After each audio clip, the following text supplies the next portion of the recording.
பொன்னையனை விட்டு பாஜகவை அடிக்கிறது மாதிரி பாமகவை அடிக்க வேண்டியது தானே. அண்ணாமலை கட்சியை வளர்த்திருக்கிறாரு. மோடி பிரதமருங்கிறதுக்கு வாக்கு வலிமை கூடி இருக்குது. பலம் தெரியாத எடப்பாடி கூட எல்லாம் போனோம்னா தமிழ்நாடு கோட்டை விட்டுட்டோம்னா டெல்லியை பத்தி யோசிக்க முடியாதுதான் அவங்க நினைப்பாங்க. சோனியா காந்தி அம்மையார் ஒன்று ரெண்டு குறைஞ்சாலும் கூட திமுக இதை ஏற்றுக்கிறதுக்கான வாய்ப்புகள் தான் இருக்குது. உங்களுக்கு வழங்குபவர்கள் Paysys Pay, secure digital payments with multiple features and great success rate. வணக்கம் நேயர்களே, இன்றைய OH தமிழ் உரையாடலில் நம்மோடு அரசியல் விமர்சகர் திரு ரவீந்திரன் துரைசாமி அவர்கள், அவரை அன்போடு வரவேற்கிறோம். சார் வணக்கம். வணக்கம் திரவியம். தேர்தல் ஏற்பாடுகள், தேர்தல் ஆணைய ஆலோசனைகள் இதெல்லாம் மாநில வாரியா தொடர்ந்து நடந்துட்டு இருக்குது. ஸோ மார்ச் 2வது வாரத்துல அல்லது 15ற்கு மேல தேர்தல் தேதி தேர்ட் வீக் அப்படிங்கிற மாதிரி அறிவிப்புகள், சில தகவல்கள் வந்துகிட்டு இருக்குது. ஸோ இதுக்கு இடையில தமிழ்நாட்டுக்குள்ள இந்த கூட்டணி விவகாரங்கள் எப்படி இருக்குது? குறிப்பா பாத்தீங்கன்னா அந்த பக்கம் தொகுதி பங்கீடு அப்படிங்கிறது போயிட்டு இருக்குது. அது அப்புறம் பேசுவோம். அதுக்கு முன்பு இந்த பக்கம் பிஜேபியில பாத்தீங்கன்னா திரு KP ராமலிங்கம் ஒரு கருத்தை முன் வச்சிருக்காரு. நீங்க பார்த்திருப்பீங்க. 39 தொகுதிகளிலும் தாமரை அப்படிங்கிற மாதிரியான ஒரு கருத்தை அவர் முன்வைக்கிறாரு. இது எதன் வெளிப்பாடு, இல்ல வேற வெளியே நடக்கிற பேச்சுவார்த்தையில் அடிப்படையில் இந்த கருத்து வெளியே வருதான்? பிஜேபி டால் பொலிட்டிக்ஸ் பண்றாங்க. ஆக்சுவலா நமக்கு கடைசியா உள்ள டேட்டா படி 5 MP சீட்டு தான் 2019 நின்னாங்க. 20 MLAக்கள் தான் கண்டஸ்ட் பண்ணாங்க. குறிப்பா இதுல என்ன பார்க்கணும்னா 7+1 பாமக வாங்கும்போது இவங்க 5 நின்னாங்க. 23 பாமக வாங்கும்போது, அதுவும் 10.5க்காக குறைச்சி வாங்கும்போது பாஜக 20 நின்னாங்க. சரி, இப்போ அதிமுக கிட்டே அவங்க இரட்டை இலக்கத்துல சீட்டு கேட்டாங்க. கதவு திறந்திருக்கு வாங்கினாலும் சரி, நிர்மலா சீதாராமன் சொல்லும்போது வாங்கினாலும் சரி, எங்களுக்கு இரட்டை இலக்கம் வேணுங்கிறதா அதுக்கு அர்த்தம். அதனாலதான் எடப்பாடி ஒற்றை இலக்கம் 5 சீட்டுக்கு மேல உங்களுக்கு முடியாதுங்கிறத அவரு டெல்லியிலே சொல்லிட்டு வந்துட்டார். சரி. ஸோ அவங்க பெர்செப்ஷன், அவங்க மோடி பிரதமருங்கிறதுக்கு வாக்கு வங்கி வளர்ந்துருக்குன்னு அவங்க உள்ள கிளைம். நானும் அதை மோடி பிரதமருங்கிறதுக்கு எதிர்ப்பு அதிகம் இருந்தாலும் ஆதரவு வளர்ந்துருக்குங்கிறதான் என்னோட பார்வையாட்டும் இருக்குது. பட் இந்த பார்வையை பிளேயர்ஸ் ஒத்துக்கிட மாட்டாங்க. அதுதான் இப்போ எல்லாமே பிரச்சனை. ஆனா நாங்க தான் அதிமுகன்னு எடப்பாடி பழனிசாமி சொன்னாலும் அந்த பாஜக ஒத்துக்கல. OPS போனதுனால உங்களுக்கு பாதிப்பு, ஒற்றை தலைமை உங்களுக்கு பாதிப்பு, அதனால உங்ககிட்ட பழைய மாதிரி 5 சீட்டு வாங்க முடியாதுன்னு பாஜக சொன்னாங்க இல்லையா? அதே மாதிரிதான் பாஜகவுக்கு பெர்செப்ஷனையும் கிழமையும் பாமக ஒத்துவிட மாட்டாங்க. அவங்க கடைசியா 2வது இடத்துல நின்ன கட்சி. அப்போ 3வது இடத்துல உள்ள கட்சி கூட கூட்டணி போகும்போது தங்களுக்கு ஈக்குவல் சீட்டு, தங்கள் பகுதியில அந்த சீட்டெல்லாம் தங்களுக்கு, ஃபார் எக்ஸாம்பிள் 15 சீட்டு எதிர்பார்ப்பாங்க. குறைஞ்சது ஒரு 15 சீட்டுன்னா அவங்களுக்கு செல்வாக்கு 15 சீட்டு தான். அந்த 15 எதிர்பார்ப்பாங்க. அவங்க என்ன அடிப்படையில் வருவாங்கன்னா, உங்களுக்கு வடக்கு செல்வாக்கு இல்லாம பாரிவேந்தர் கட்சிக்கு தானே 40 சீட்டையும் கொடுத்தீங்க. PMK பாயிண்ட் ஆஃப் வியூ, பாஜக பாயிண்ட் ஆஃப் வியூ, அண்ணாமலை கட்சியை வளர்த்திருக்கிறாரு. மோடி பிரதமருங்கிறதுக்கு வாக்கு வலிமை கூடி இருக்குது. பரவாயில்ல, எல்லா தொகுதிகளிலுமே வாக்கு எல்லாமே எங்களுக்கு கூடி இருக்கு. உள்ளாட்சியர்ல கடலூர்ல சேர்த்திருக்கோம். இது அவங்க பாஜக தன்னோட கிளைமா வைப்பாங்க. இந்த கிளைமையும் பாமகவோட கிளைமையும் அதை ஒத்திசைவோட இணைஞ்சு போக வைக்கிறது பெரிய சிரமமான காரியம். அவங்க 23 சீட்ல நின்று நாங்க 3.8 எடுத்தோம், நீ 20 சீட்ல நின்று 2.7 தானே எடுத்தீங்கம்பாங்க. சோ அவங்க அதுக்குள்ளதான் இருப்பாங்க. இவங்க அண்ணாமலை கட்சியை வளர்த்திருக்கிறாரு, மோடி பிரதமருக்கு அதுல எனக்கு உடன்பாடு இருக்கு, ஓட்டு வலிமை இருக்குன்னு சொன்னா அவங்க அக்செப்ட் பண்ண மாட்டாங்க. சோ எந்த டேட்டாவின் அடிப்படையில இந்த கூட்டணியை கட்டமைக்கிறது, அது ரெண்டுவருக்கும் ஒரு ஒத்திசைவோட வரணும். அந்த ஒத்திசைவு பாமகவுக்கும் பாஜகவுக்கும் இல்லை. அதனாலதான் தருமபுரியிலேயே பாஜக துணைத் தலைவர் KP ராமலிங்கம் ரொம்ப ஸ்ட்ராங்கா 39 தாமரையில் நிற்போம், யாருக்கும் அங்கீகாரம் இழந்தவங்களுக்கு அங்கீகாரத்தை கொடுக்கறதுக்கு சீட்டு கொடுக்க வேண்டிய அவசியம் எங்களுக்கு இல்லை. அவங்க என்ன கேட்குறாங்க, 15 சீட்ல என்னன்னா 8% ஓட்டு வந்துடும், எங்களுக்கு அங்கீகாரம் கிடைச்சிடும். அது அவங்களோட ஒரு எதிர்பார்ப்பா இருக்குது. சோ அத இவங்க அடிக்கிறது மாதிரி இன்னொரு கட்சி, உங்க கட்சிக்கு அங்கீகாரம் கிடைக்குது, நாங்க என்ன இது பண்றதுதான் பாஜகவுடைய தாமரையில் நின்னுங்கிற மாதிரி அந்த இடத்த இது பண்றாங்க. சோ இந்த டிமாண்ட் என்னன்னா, மத்திய அமைச்சர் டிமாண்டோ ஏதோ இருந்ததுன்னா அது நீங்க பாஜக காரங்களுக்கு தான் கொடுக்க முடியும். பாஜகவா வாங்க, இந்த மாதிரிப்பட்ட ஒரு அர்த்தத்தை தான் அவர் சொல்றாரு. ஸோ இது ரொம்ப துவக்க நிலையில அப்படின்னு மாதிரி இதை எடுத்துக்கணுமா, இல்ல கிட்டத்தட்ட பாஜக அணியில இல்ல பாஜக உருவாக்க போகிற கட்டமைக்க போகிற அணியில பாமக இல்லை அப்படிங்கிற மாதிரி முடிவெடுக்கக்கூடிய ஒரு நிலைக்கு வந்துருச்சா? இல்லைங்கிறது உறுதியா சொல்ல முடியாது. ஆனா அது ஒரு சுமூத்தா இல்லாத ஒரு சூழ்நிலை இருக்கு. ஜாதிவாரி கணக்கெடுப்பு பற்றி அண்ணாமலை பேசுனது ஜாதிவாரி கணக்கெடுப்பு கூடாதுங்கிறத அவரு ஒரு கருத்தை சொல்றாரு. அப்ப ஜாதிவாரி கணக்கெடுப்பு வேணுங்கிறதுக்காக தான் அன்னைக்கு சட்டமன்றத்துல 5 எம்எல்ஏக்கள் வெளிநடப்பு பண்ணி அதை ஜி.கே. மணியண்ணன் தெளிவா ஒரு பிரஸ் மீட் பண்றாரு. திமுகவையும் பெருசா அஃபண்ட் பண்ணாம இஷ்யூவை ஹைலைட் பண்ணி அந்த இடத்துல போறாருன்னு சொன்னா, ஒரு திமுக எதிர்ப்பு அரசியல் பண்ணி பாஜக கூடயோ அதிமுக கூடயோ கூட்டணி வைக்குங்கிற முடிவுல அவங்க இல்லை. கொஞ்சம் லைட்டா தான் திமுகவை அவங்க அதை அணுகுறாங்க. ஏற்கனவே நெருக்கமா தான் இருந்தாங்க. அப்போ அவங்க ஒருவேளையில அவங்களும் எடப்பாடியை வீக்கெண்ட் பண்ணதுக்கு இதுதான் சரியான தருணம், அண்ணாமலை எடப்பாடியை வீக்கெண்ட் பண்றதுக்கு இதுதான் சரியான தருணம்னு நினைக்கிற மாதிரி இவங்களும் எடப்பாடியை வீக்கெண்ட் பண்ணதுக்கு இதுதான் சரியான தருணம். 10.5 வன்னியருக்கு தனி ஒதுக்கீடு, ஜாதிவாரி கணக்கெடுப்புன்னு அவங்க ஹெவியா போயிட்டாங்கன்னா, அது கிளிக் ஆயிட்டுன்னா அன்புமணி சிஎம் கேண்டிடேட்னு 26ல் பேரலாங்கிற கணக்கு கூட அவங்ககிட்ட இருக்கலாம். இதையும் ரூல் அவுட் பண்ண முடியாது. கூட்டணி போகணும்னு தீர்மானம் போட்டாலும் கூட அன்புமணிக்க சில பேச்சுக்கள், நாங்க பணம் வாங்கணும்னா டுபாக்கோ லாபி கிட்ட வாங்கியிருக்கலாம், ஆனா புகையிலைக்கு எதிராக நின்ன, உண்மையிலே புகையிலைக்கு எதிராக அன்புமணி நின்னாருங்கிறது நமக்கு தெரிஞ்ச விஷயம். இப்ப அதை சொல்றாருன்னா, எப்படியும் கூட்டணி போனா இந்த அக்யூசியேஷனை 4 வன்னியர் அமைப்புகளும் பேசுவாப்புல, பலரும் பேசுவாப்புல. இப்போ தனிச்சு போயிட்டாங்கன்னா அந்த அக்யூசியேஷன் வராது. சோ அவர் தனிச்சையும் போலாங்கிற ஒரு எண்ண ஓட்டம் அவங்களுக்கு இருக்கிறது மாதிரிதான் தோணுது. ஏன்னா ஜாதிவாரி கணக்கெடுப்பு 10.5ன்னா கொடுத்தவரு எடப்பாடி பழனிசாமி தான். இப்ப முக்குலத்தோர் எதிர்ப்பாங்க. நாம சொல்லக்கூடிய அந்த வண்ணார், நாவிதர், குயவர், போயர், ஒட்டர், வலையர், வேட்டுவ கவுண்டர், ஊராளி கவுண்டர், தொட்டிய நாயக்கர், மருத்துவர், மங்களா, முக்குவர், பரதவர், பரவராஜ குலமினவர், குருப கவுண்டர், ஆண்டி பண்டாரம், இப்படி இன்னும் விடுபட்ட சமூகங்கள், இவங்களும் அதுக்கு எடப்பாடி அநீதி இழைச்சதாட்டு கருதும் போது மீண்டும் அதை 10.5 கொடுத்தான்னு அது சரிதான்னு எடப்பாடி சொல்ல மாட்டார்.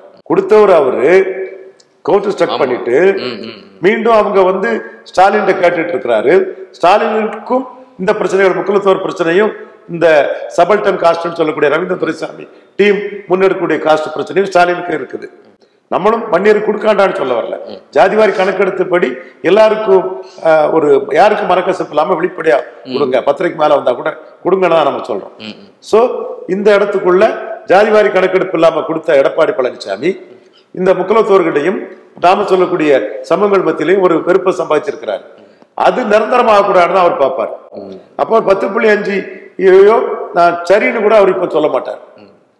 அப்ப இவங்க 10.5 எடுத்து பண்றாங்கன்னா அவங்கள்ட்ட தனிச்சு போட்டியிடக்கூடிய ஒரு திட்டமும் இருக்கு. சரி, சோ உங்க பார்வையில பாமக தனித்து நிற்பதற்கான வாய்ப்புகள் அதிகம் இருக்கு இப்ப இருக்க சூழ்நிலையில.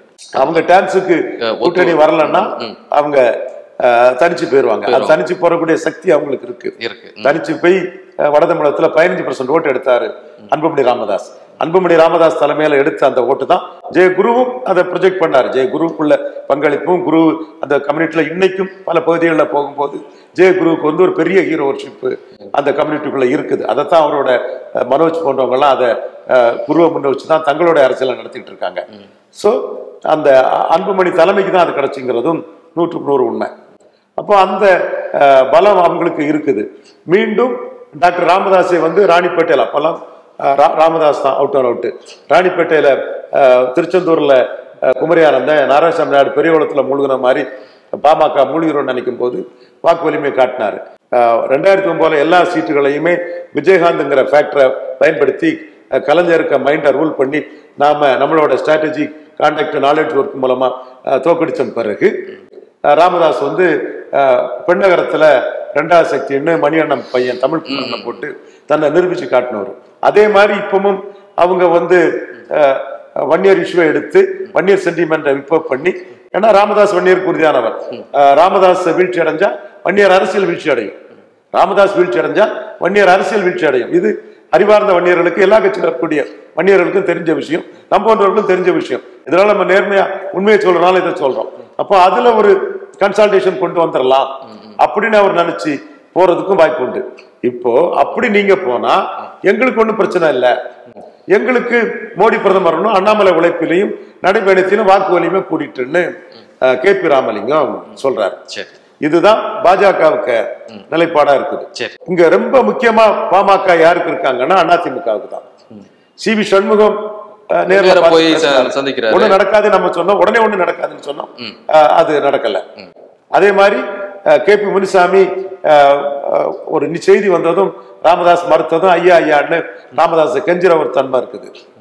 அடுத்து எடப்பாடி பழனிசாமியே மணியண்ணனை பார்த்து எப்படியாவது டாக்டரையா கூட்டிட்டு வந்துருங்கன்னு சட்டசபையில பேசுறோம். அந்த பாடி லாங்குவேஜ் அதெல்லாம் பார்த்தாலே பாமக தேவைன்னு நமக்கு தெரியுது. அதிமுகவுக்கு அவங்க பாஜகவை அடின்னு அடிக்கிறாப்புல.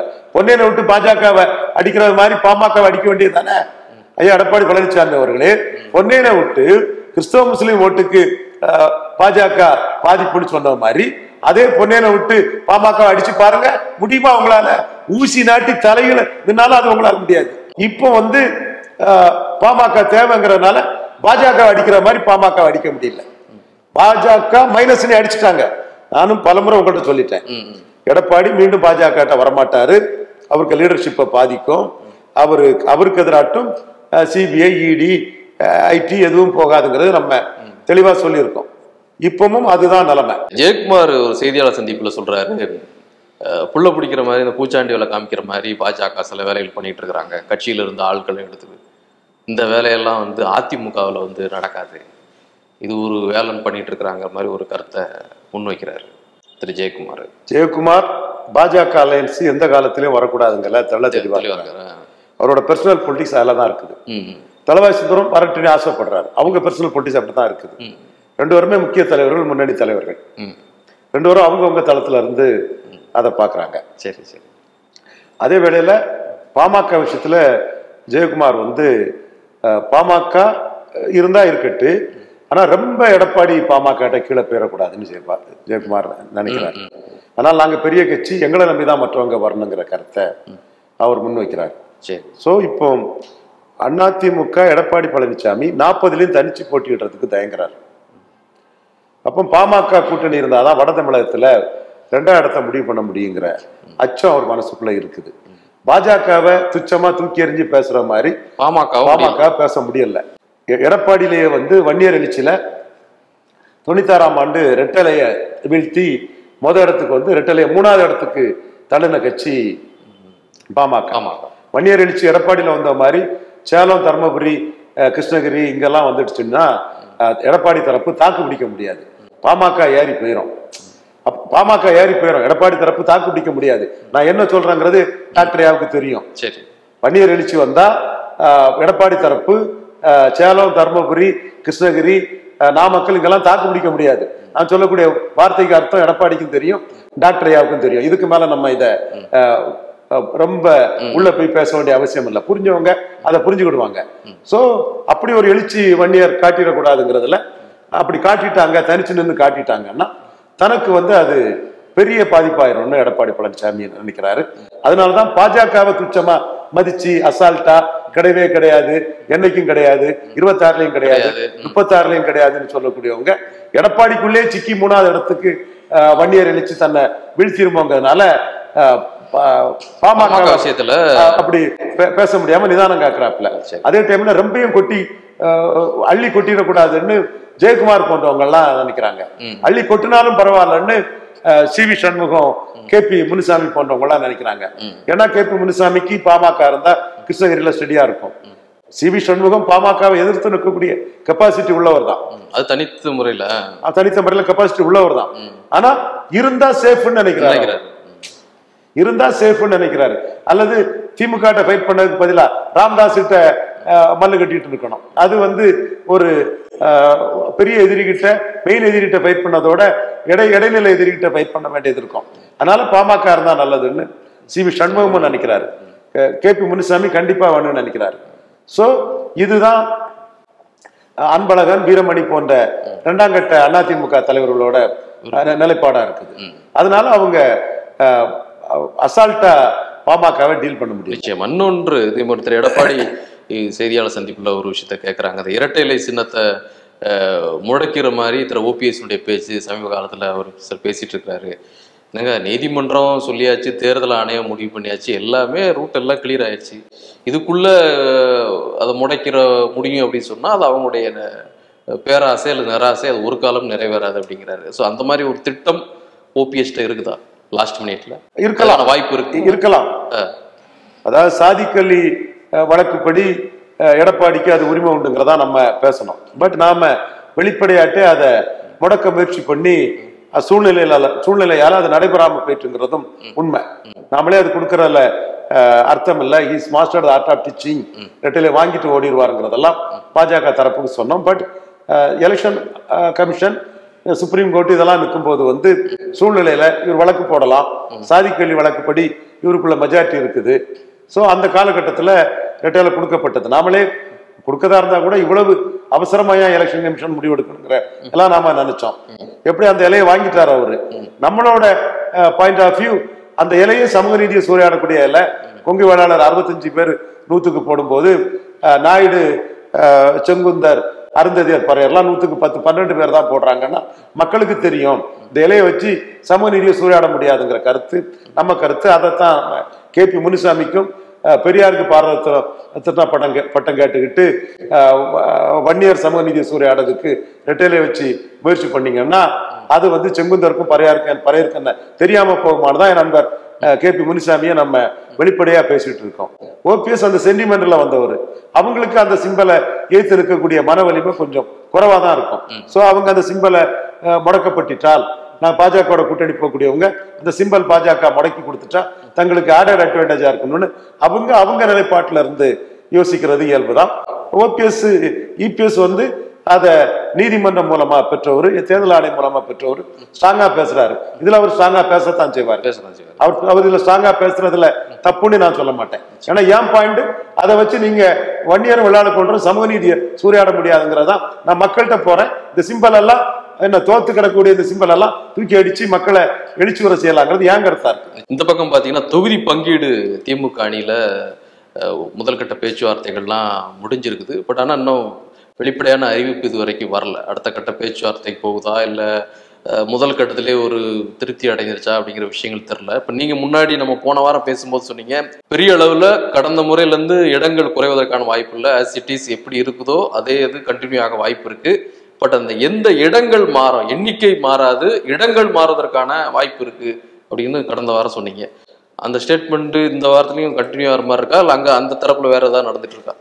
இல்ல, எண்ணிக்கையிலும் 1-2 குறையலாங்கிறத அழகிரி ஏற்கனவே சொல்லியிருந்தாரு. அந்த எண்ணிக்கையில குறையமா வாங்கிறதுக்கு ஒரு செல்வ பிறந்த முயற்சி பண்ணலாம். சரி, அதுல அவங்க முன்ன அவங்க பார்க்க மாட்டாங்க. நான் ஏற்கனவே சொன்னேன் இல்லையா, மூப்பனார் வந்து இந்திரா காந்தி அம்மையார்கிட்ட நம்ம தனிச்சின்னா 15 சீட்டு ஜெயிக்கலான்னு சொன்னாரு. அதே மாதிரி அசம்பிளில ஜெயித்தாரு. பார்லிமெண்ட்ல நின்று இருப்பாருன்னா நிலைமையே வேறையா இருக்கும். எனிவே திண்டுக்கல்ல வெற்றி பெற்ற எம்ஜிஆருக்கு பெர்செப்ஷன் அவரை காப்பாத்திச்சு. இப்போ இந்திரா காந்தி அம்மையார் சொன்னது, எம்ஜிஆர் கூட போனா 40 ஜெயிக்குமே, அதுதான் கான்செப்ட். அப்போ நீங்க ஸ்டாலின் கூட நின்னா 1-2 குறைச்சி வந்தாலும் கூட 39 ஜெயித்திருக்கு 40க்கு. தமிழ்நாட்டில் 38 ஜெயித்திருக்கு, புதுச்சேரி 40 ஜெயித்து 39 ஜெயித்திருக்கு. அப்போ அதிக சீட்டு ஜெயித்தா தானே டெல்லியை பிடிக்கிறதுக்கு அது ஏதுவா இருக்கும். அதை விட்டுக்கிட்டு நம்ம அட்வென்ச்சரஸ் ஆட்டு பலம் தெரியாத எடப்பாடி கூட எல்லாம் போனோம்னா தமிழ்நாடு கோட்டை விட்டுட்டோம்னா டெல்லியை பற்றி யோசிக்கவே முடியாதுதான் அவங்க நினைப்பாங்க. ஸோ சோனியா காந்தி அம்மையார் 1-2 குறைஞ்சாலும் கூட திமுக இதை வந்து ஏற்றுக்கிறதுக்கான வாய்ப்புகள் தான் இருக்குது. மற்றவங்களுக்கு குறையதுக்கு ஒன்றும் பெரிய சீட்டு இல்லையே, ஏற்கனவே 2-1 அந்த மாதிரி தான் இருக்குது. அதுல குறையதுக்கு என்ன இருக்குது? கமல்ஹாசனே அகாமடேட் பண்ண முயற்சி பண்ணுவாங்க. எப்படி ஒரு தயக்கமா பேசுற மாதிரி தெரியுது. இப்போ ரீசெண்டா கமலுடைய பேச்செல்லாம் பார்த்தா கமல் அவ்வளவு உற்சாகமாவோ அல்லது நம்பிக்கையோட பேசுற மாதிரி தெரியல. ஒரு நெகட்டிவா இருக்கா அந்த சைடு? அவருக்கு அகாமடேட் பண்றது பிடி கொடுக்கல திமுக தரப்பு, பிடி கொடுக்கல. அவங்க வந்து கம்ஃபர்டபுள் பொசிஷன்ல இருக்கிறாங்க. எதிரி 3 சதறி இருக்காப்புல. நாம் தமிழரும் எடப்பாடியை வீக்கன் பண்ணக்கூடிய ஒரு அரசியலை பண்றாங்க. அவங்க வளர்றதுக்கு பண்றாங்க, அதுல எடப்பாடி வீக்கன் ஆகிறாரு. அப்போ அவங்களுக்கு மெயின் எதிரி எடப்பாடி தான். அவரு ஒரு அணி இல்லாம வீக்கனா இருக்கும்போது வந்து ரொம்ப ஒன்றும் அச்சப்பட்டு அரசியல் பண்ண வேண்டிய அவசியம் இல்லை. அதே வேளையில ஸ்டாலின் ரொம்ப அலர்ட் ஆனவர். தேசிய கட்சியோட கூட்டணி இல்லைன்னு சொன்னதும் காங்கிரஸுக்கும் தனக்கும் பிரச்சனை வராதா? உடனே அதை மாத்திக்கிட்டு காங்கிரஸ் கூட கூட்டணி வைக்க முடியாதா? அதுக்குன்னு ஒரு லாபி ஒர்க் பண்ணது இல்லையா? அதுல ஏதாவது நடந்துராதான்னு எடப்பாடி வந்து ரொம்ப கிளவரா மூவ் பண்ணுவார். தேசிய கட்சியில கூட்டணி இல்லைன்னு சொன்னதும் ஸ்டாலின் வந்து காங்கிரஸை மார்ஜினைஸ் பண்ண முயற்சி பண்ணாருன்னா அதுல ஏதாவது நடந்து மீண்டும் காங்கிரஸ் ஓகேன்னா 20 சீட்டுக்கு ஒரு ஓகேன்றவார். நேற்று தானே சொன்னாரு தேசிய கட்சியோட கூட்டணி அதை பற்றி அவர் கவலைப்பட மாட்டார். எங்க முந்தான தானங்க சொன்னாரு மோடி 3வது முறை பிரதமரா வருவாரு, 330 சீட்டு வருன்னு. அதை நேற்று மாத்த இல்லையா? நேற்று இதை மாத்திக்கிட்டு ஒரு மாத்தி போயிருவாரு. அதனால ஸ்டாலின் அதை அலர்ட்டா இருப்பார். ஸ்டாலினோட ஆதரவு வளையமும் வந்து அவர் சுத்தி இருக்கக்கூடிய அவருடைய சிஎம் ஆபீஸ் ஆட்களும் எடப்பாடிக்கு கேரக்டரை வந்து பிரசன்ட் பண்ணிட்டு தான் இருப்பாங்க. சோ இந்த எந்த சூழ்நிலையிலும் அந்த அணி வந்து பாலிசி ஆன்டி மோடியா இருக்கக்கூடிய அணி வந்து பிரிஞ்சு போக மாட்டாங்க. ஏன்னா பலம் அடைஞ்சவங்க அந்த புள்ளியில தான் நான் பாக்குறேன். காங்கிரஸ் வேணும்னு திமுக வேணுங்கிறதுல ஸ்டாலினும் உறுதியா இருக்கிறாரு, திமுக வேணுங்கிறதுல சோனியா அம்மையாரும் உறுதியா இருக்கிறாங்க, இது எல்லாருமே உறுதியா இருக்கிறாங்க. அப்போ அதுக்குள்ள சின்ன சின்ன பிரச்சனை இருந்தாலும் அது பேசி முடிச்சுடுவாங்கன்னு தான் நான் கருதுறேன். இந்த வீடியோ உங்களுக்கு பிடிச்சிருந்தா லைக் பண்ணுங்க, ஷேர் பண்ணுங்க, கமெண்ட் பண்ணுங்க. மறக்காம OH தமிழ் சேனலுக்கு சப்ஸ்கிரைப் பண்ணுங்க.